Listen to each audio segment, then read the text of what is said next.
प्रभु यीशु में प्यारे बहन और भाइयों, आप सबको जय मसीह की। और मैं खुदावन से दुआ करता हूं कि आप सब लोग खैरियत से होंगे और खुदावन का शुक्र करें कि उसने आज हमें एक और समय दिया कि उसके पास आएं और उसके पवित्र और मधुर वचन को सुने। मैं उन सब का शुक्र करता हूं जो कि इस टीचिंग सर्विस में भाग लेते हैं। प्रभु आप उनको आशीष दे। परमेश्वर का नाम लेके आज की हम स्टडी शुरू करते हैं। अजीज़ों, जैसे आपको मालूम है कि पिछले 3-4 हफ्तों से हम पवित्र बाइबल की आखिरी पुस्तक यूहन्ना का प्रकाशित वाक्य पर अपना ध्यान केंद्रित कर रहे हैं, फोकस कर रहे हैं। और आज हम उसकी 2 अध्याय पर फिर हम अपना ध्यान लगाएंगे, जिसमें हम दूसरी कलीसिया पिछली बार हमने पहली कलीसिया जो कि इफिसुस की कलीसिया थी उसके बारे में सुना, और आज हम दूसरी कलीसिया यानी कि स्मुरना की कलीसिया के विषय में जानने की कोशिश करेंगे। और मैं आपसे गुजारिश करता हूं कि पवित्र बाइबल खोलकर आप उसको देखें और समझने की कोशिश करें। तो आज की स्टडी हम शुरू करते हैं। प्रकाशित वाक्य उसका 2 अध्याय और उसकी 8 आयत से 11 आयत तक। पिछली बार हमने उसकी 7 आयत तक पर विचार किया था, और आज हम 8 से 11 आयत जो कि दूसरी कलीसिया है, स्मुरना की कलीसिया के बारे में बातचीत करेंगे।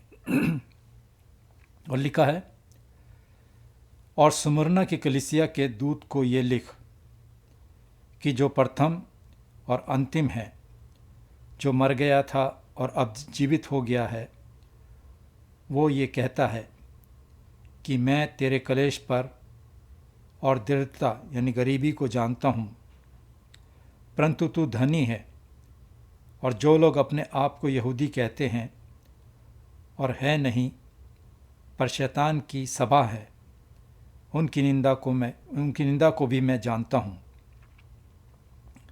जो दुख तुझको झेलने होंगे उनसे मत डर, क्योंकि देखो शैतान तुम में से कितनों को जेल खाने में डालने पर है, ताकि तुम परखे जाओ, और तुम्हें 10 दिन तक कलेश उठाना होगा। प्राण देने तक विश्वासी रहे, तो मैं तुझे जीवन का मुकुट दूंगा। जिसके कान हो वह सुन ले कि आत्मा कलीसियाओं से क्या कहता है। जो जय पाए उसको दूसरी मृत्यु से हानि ना पहुंचेगी। ये परमेश्वर का वचन है। परमेश्वर का धन्यवाद हो।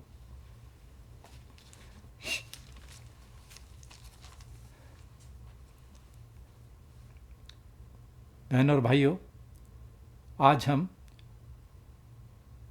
दूसरी कलीसिया पर अपना ध्यान केंद्रित करेंगे, जो कि जिसमें प्रभु यीशु मसीह सताई हुई कलीसिया यानी कि वहाँ के चर्च को हिम्मत देते हैं, हौसला देते हैं, प्रोत्साहन देते हैं। पिछले हफ्ते हमने यूहन्ना का प्रकाशित वाक्य उसके 2 अध्याय और उसकी पहली 7 आयतों में इफिसुस की कलीसिया के बारे में सुना कि इफिसुस नगर में कितनी सारी करप्शन, भ्रष्टता के बावजूद प्रभु यीशु मसीह ने वहाँ पर अपनी कलीसिया को कायम किया। किसके रूप में? अपने दीवट के रूप में, लैम्प स्टैंड के रूप में। प्रभु यीशु इफिसुस की कलीसिया के कामों की तारीफ करते हैं, उनकी प्रशंसा करते हैं। और ये बात हमने अध्याय 2 की 2 आयत और 3 आयतों में सुनी। और अजीज़ों, आज हम स्मुरना की कलीसियाओं के बारे में जानेंगे कि स्मुरना की कलीसिया क्या है, जो कि अभी मैंने आपके सामने अध्याय 2 और उसकी 8 आयत से 11 आयत तक आपके सामने पढ़ा, जिसमें प्रभु यीशु मसीह अपना संदेश, अपना मैसेज दूसरी कलीसिया वहाँ के चर्च स्मुरना को भेजते हैं और स्मुरना की कलीसिया के दूत को ये लिख कि दूत का मतलब स्मुरना में वहाँ के चर्च के पादरी साहिबानों से है। अब हम स्मुरना के बारे में, वहाँ की कलीसिया के बारे में जानेंगे। जैसा आपको मालूम है कि इफिसुस की तरह स्मुरना भी एक बंदरगाह शहर था, एक पोर्ट सिटी था, जो कि इफिसुस शहर से लगभग 65 किलोमीटर उत्तर में था।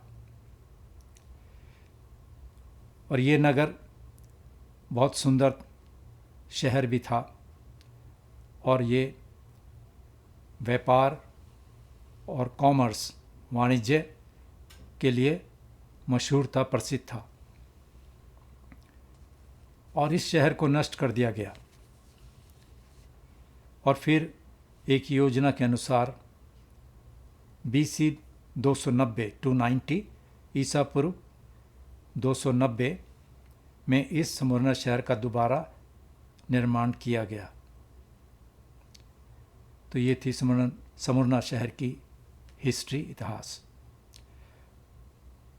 इसके अलावा स्मुरना शहर अपनी सुनहरी गलियों और एथलेटिक खेलों के लिए प्रसिद्ध था, फेमस था।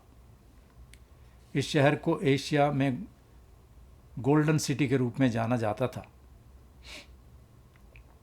अजीज़ों, इससे पहले हम आगे बढ़ें, मैं आपको बता दूं कि स्मुरना का मतलब क्या है, इसका अर्थ क्या है। इसका अर्थ है लोभान। स्मुरना में यहूदियों की एक बड़ी कॉलोनी भी थी, काफ़ी संख्या में यहूदी वहाँ रहते थे और स्मुरना के नागरिक अधिकारों पर यहूदियों का बहुत असर था, प्रभाव था। ख़ास तौर से शहर में मसीह विश्वासियों के खिलाफ जाने और उन्हें सताने में।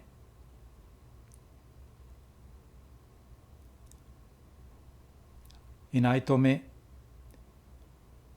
प्रभु यीशु की ओर से अभिवादन है, एक ग्रीटिंग फ्रॉम द क्राइस्ट। और वो कहते हैं कि जो प्रथम और अंतिम है, जो फर्स्ट और लास्ट है, जो मर गया था और अब जिंदा हो गया है, वो ये कहता है। और ये ग्रीटिंग, ये अभिवादन सताई हुई कलीसिया के लिए बहुत ज़रूरी था, उनके हौसला देने वाला ग्रीटिंग है ये। प्रभु यीशु मसीह अपने धार्मिक और राजनीतिक अधिकार वाले राज्य के बजाय सभी पर सॉवरेन है। मसीह इस शहर की तरह नहीं कि जो अपने खंडरों से फिर से निर्माण करता है। प्रभु यीशु मर चुके थे, मगर वो सच्चाई और शक्ति में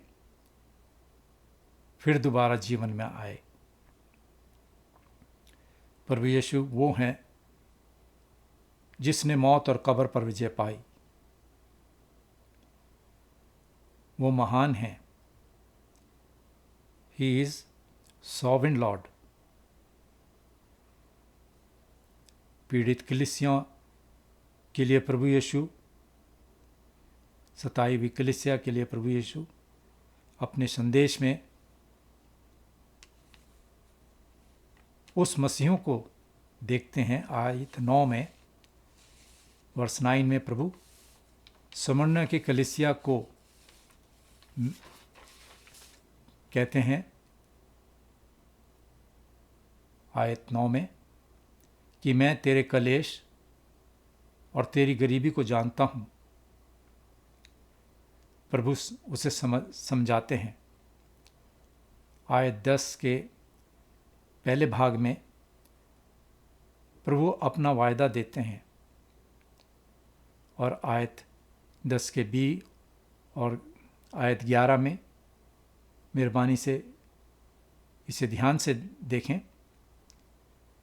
और कृपया ध्यान दें कि मसीह इस कलीसिया को डांटने का कोई शब्द इस्तेमाल नहीं करते,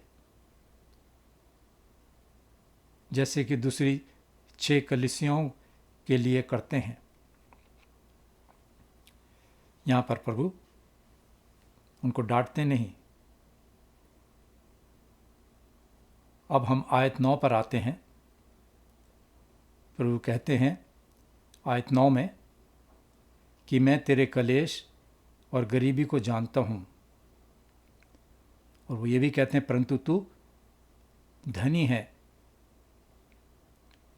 और जो लोग अपने आप को यहूदी कहते हैं और हैं नहीं, पर शैतान की सभा हैं, और उनकी निंदा को भी मैं जानता हूँ। अजीजों, स्मरना में मसीह विश्वासी होना आसान बात नहीं था। मेहरबानी से ध्यान दें कि स्मरना में कलीसिया यानी वहाँ के चर्च किस प्रकार की परेशानी में था।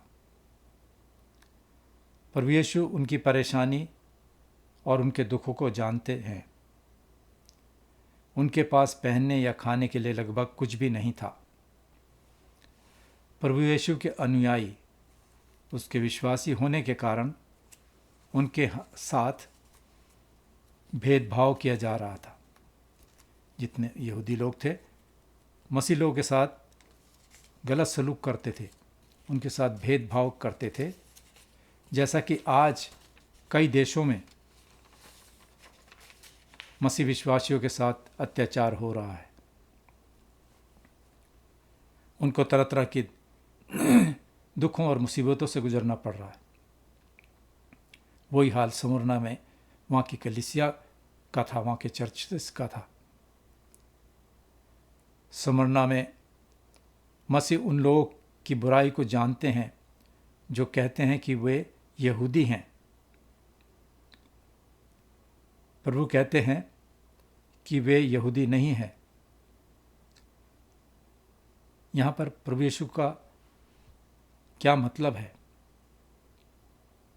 कि वे यहूदी हैं जिन्होंने मसीह को नहीं माना? यहाँ पर प्रभु उनको साफ कहते हैं कि ये यहूदी नहीं है। और प्रभु यीशु का यहाँ क्या मतलब है, ये प्रश्न है हमारे लिए। क्या वे यहूदी हैं जिन्होंने मसीह को नहीं माना और जिन्होंने कलीसिया को सताया, वहाँ के चर्च को सताया, इसलिए वे सच्चे यहूदी नहीं हैं? प्रभु यीशु आयत 9 में कहते हैं मैं तेरी गरीबी को जानता हूँ। और वो ये भी कहते हैं पर तू धनी है। मसीह यहाँ क्या कह रहे हैं कि तुम धनी हो। यहाँ पे धन दौलत की बात नहीं, बल्कि वो ये कहते हैं कि तुम आत्मिक स्पिरिचुअली तौर पर अमीर हो, धनी हो। ये लदूकिया की कलीसिया से एकदम उल्टा है, जो कि अमीर होने के लिए था लेकिन आध्यात्मिक स्पिरिचुअली तौर से वो गरीब थी। माली तौर से वो अमीर थी, मगर आध्यात्मिक तौर से वो लोग गरीब थे, लदूकिया की कलीसिया। और यहाँ पर उल्टा है। यहाँ पर ये लोग आध्यात्मिक तौर से अमीर हैं। आयत 10 में प्रभु यीशु 2 प्रेमपूर्ण उपदेश देते हैं। वो 2 क्या है? पहला, मत डर, और दूसरा, विश्वासी रहे। अजीजों, डरना कितना आसान है जब लोग मसीह के प्रति हमारे समर्पण के लिए हमारे को डराने आते हैं। लेकिन प्रभु यीशु सबसे पहले प्यार करने वाले उपदेश देते हैं और कहते हैं, उन दुखों में से किसी से मत डरना जो तुझे सहना होगा, क्योंकि देखो शैतान तुम में से कितनों को जेल खाने में डालने पर है, ताकि तुम परखे जाओ, और तुम्हें 10 दिन तक कलेश उठाना होगा। और यहाँ तक कि अपनी जान देने तक विश्वास रख। प्रभु यीशु स्मुरना के कलीसिया से कह रहे हैं कि वे दुख उठाएंगे और शैतान तुम में से बहुतों को कैद खाने में डालने पर है और उन्हें मौत के खतरे का सामना करना पड़ेगा। और आज तक कितने मसीह लोगों के साथ ऐसा सलूक हो रहा है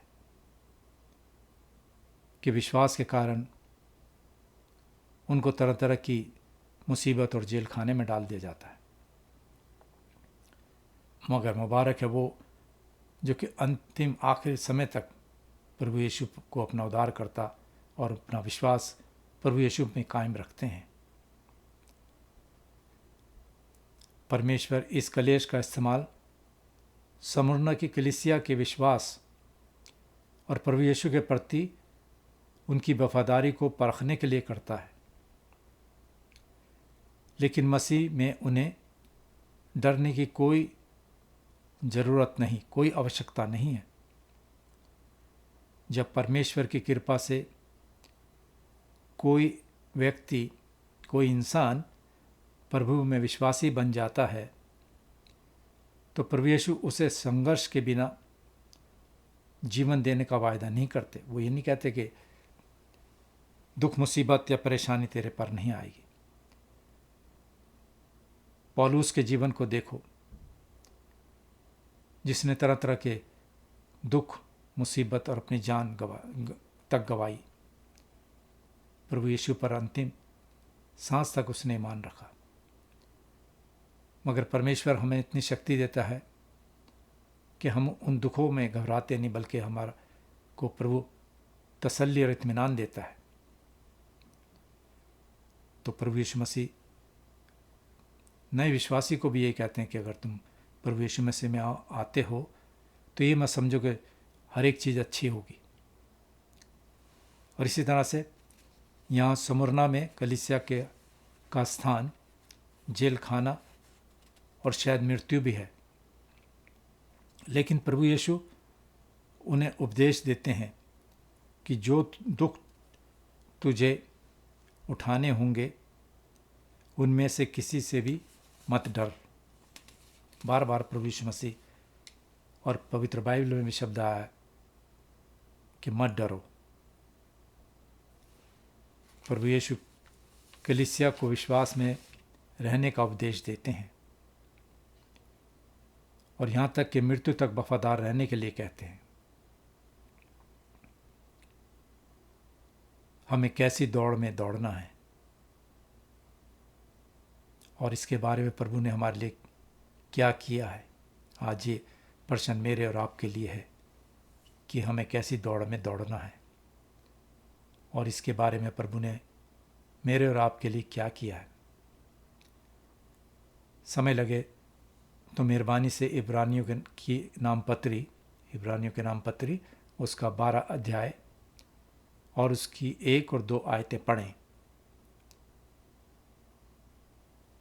अब हम देखते हैं कि धीरज की पीड़ा क्या है। स्मुरना की कलीसिया का धीरज से क्या मकसद है। उनका क्लेश थोड़े ही समय का है, वैसा ही प्रभु में एक विश्वासी का भी। प्रभु यीशु हमारी क्षमता से ज़्यादा हमको दुख और तकलीफ में नहीं डालते। और यही समय होता है हमारे विश्वास का, कि हमारा विश्वास हमारे परमेश्वर पे कितना है। मसीह उनसे कहते हैं कि तुम्हें 10 दिन तक कलेश उठाना होगा। 10 दिन के लिए क्यों? ये एक सवाल है मेरे और आपके लिए। 10 दिन का मतलब क्या है? 10 दिनों का मतलब है कि परमेश्वर बताते हैं कि उनका कष्ट, उनकी तकलीफ, उनका दुख सिर्फ थोड़े समय के लिए है। परमेश्वर दुख की सीमा जानते हैं। परमेश्वर महान है, ना कि शैतान। शैतान नहीं है, शैतान बिल्कुल महान नहीं है। प्रभु ने तो शैतान को कुचल दिया है। परमेश्वर स्मुरना की कलीसिया के विश्वास को परखने और उन्हें शुद्ध करने के लिए दुख और पीड़ा के सीमित समय का उपयोग करते हैं। इसलिए परमेश्वर के पास उनके कष्टों का, उनके दुखों का एक मकसद है, और उनके सब्र, उनके धैर्य रखने की शक्ति भी परमेश्वर उनको देते हैं। शैतान वो नहीं कर पाता। शैतान में कोई शक्ति नहीं है, और शैतान वो नहीं कर पाता जो वो करना चाहता है, अगर हमारा विश्वास प्रभु यीशु मसीह पर है तो। और ये हमारे लिए एक बड़ा हौसला है, एक बहुत बड़ा प्रोत्साहन है, और ये हमें प्रभु में विश्वास योग्यता बढ़ाने के लिए है, हमारे विश्वास के लिए है, हमारे ईमान के लिए है, और हमारी परीक्षा और कष्टों में उसके लिए है। और ये परमेश्वर का एक उद्देश्य है, उसका मकसद है, और ये थोड़े समय के लिए है। जैसे कि परमेश्वर स्मुरना की कलीसिया को कहते हैं कि ये 10 दिनों के लिए है। मेहरबानी से कुरिन्थियों के नाम पौलुस प्रेरित की पत्री, दूसरी पत्री, और उसका 4 अध्याय की 17 आयत पढ़ें तो आपको और जानकारी मालूम होगी।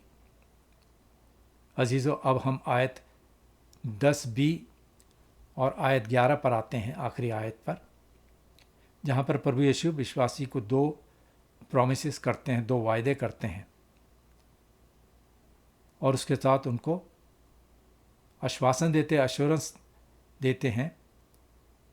वो 2 वायदे, 2 प्रॉमिसेस क्या हैं? पहला, आयत 11 अगर आप देखें तो प्रभु यीशु कहते हैं कि मैं तुझे जीवन का मुकुट दूंगा। और दूसरा, जो जय पाए उसको दूसरी मृत्यु से हानि ना पहुंचेगी। आयत 11 को अगर हम गौर से देखें, प्रभु कहते हैं जिसके कान हो वो ये सुन ले कि आत्मा कलीसियाओं से क्या कहता है। जो जय पाए उसको दूसरी मृत्यु से हानि नहीं पहुंचेगी। अजीजों, आप लोग ये सोच रहे होंगे कि दूसरी मृत्यु क्या है, दूसरी मौत क्या है। अगर हम प्रकाशित वाक्य उसका 20 अध्याय और उसकी 6 और 14 आयत पढ़ें, और ये आयतें हमें बताती हैं कि दूसरी मौत आग की झील है। विश्वासी एक बार मरते हैं। इस दुनिया में जब हम आए हैं तो एक बार हमें मरना है, यह हकीकत है, और हमेशा के लिए फिर से जीवित हो जाते हैं। हमेशा से अपने प्रभु के पास हम रहते हैं। सिर्फ विश्वासी के लिए बात है ये। जो प्रभु यीशु मसीह पर अपना विश्वास रखते हैं, उनके लिए हमेशा की ज़िंदगी है। और प्रकाशित वाक्य की 21 बाब की 8 आयत हमें साफ बताती है और लिखा है कि जब अविश्वासी, जिनका विश्वास प्रभु यीशु मसीह पर नहीं है, विश्वासी और अविश्वासी मृतकों में से दोनों ही जी उठेंगे, तो वो दूसरी मौत और आग की झील में डाले जाएंगे।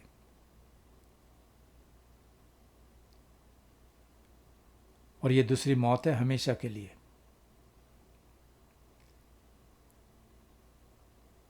मगर धन्य है हमारे प्रभु यीशु मसीह जो कि कहते हैं कि लेकिन दूसरी मौत विश्वासियों को हरगिज छुएगी भी नहीं।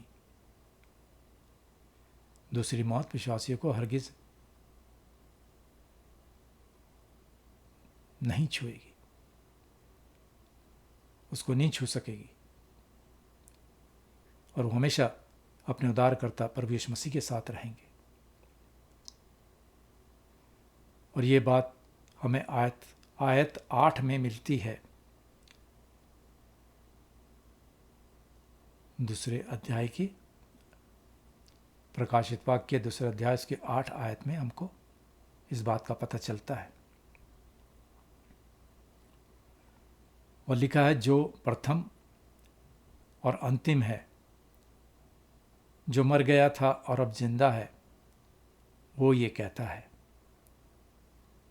प्रभु यीशु मसीह के शब्द हैं ये। इसी तरह से अगर हम यूहन्ना के इंजील उसके 5 अध्याय की 24 आयत पढ़ें,